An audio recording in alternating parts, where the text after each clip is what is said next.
ఈ mini vlog వచ్చి శనివారంది. పెద్దమ్మ వాళ్ళ ఊరికైతే వెళ్ళాలి. అందుకే ఫాస్ట్గా ఇంట్లో పని అయితే చేసేస్తున్నాను. పిల్లలు లేవకముందే పని చేసేసుకుంటే ఇంకా పిల్లలు లేచిన తర్వాత స్నానాలు చేసేసుకొని టిఫిన్ చేసుకొని బయలుదేరడమే అనమాట. ఇల్లు ఊడ్చేసి మాప్ అయితే పెట్టేస్తున్నాను. ఈ ఎండలకి దగ్గరైనా సరే బైక్ మీద అస్సలు వెళ్ళట్లేదు, బస్సులోనే వెళ్ళాలి. ఇంకా బస్సులో వెళ్ళాలంటే తెలిసిందే కదా, ఫ్రీ బస్ వచ్చిన తర్వాత అసలు సీట్లే దొరకవు. 30 ఏళ్ళకే ముసలిదాన్ని అయినట్టుంది. వైట్ హెయిర్ అప్పుడే వచ్చేసింది. అప్పట్లో 60 ఏళ్ళు వచ్చినా అసలు వైట్ హెయిరే కనిపించేది కాదు. సరేలేండి, వచ్చిన దానికి ఏం చేద్దాం, కొంచెం కలర్ వేసి కవర్ చేద్దామని చెప్పి కలర్ అయితే వేస్తున్నా హెయిర్కి.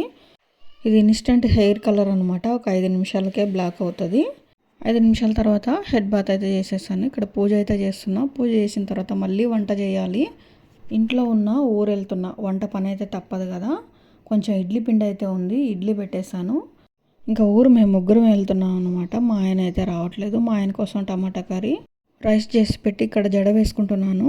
పెద్ద జుట్టు అంటారు కానీ జడ వేసుకునేటప్పుడే తెలుస్తుంది దాని బాధ. పిల్లలు కొంచెం పెద్దగా అయిన తర్వాత కిటికీ పక్క సీటు నేను మర్చిపోవాల్సి వచ్చింది. ఇంకా ఊరు వెళ్ళగానే పిల్లలు ఆడుకోవడానికి వెళ్ళిపోయారు. Thanks for watching.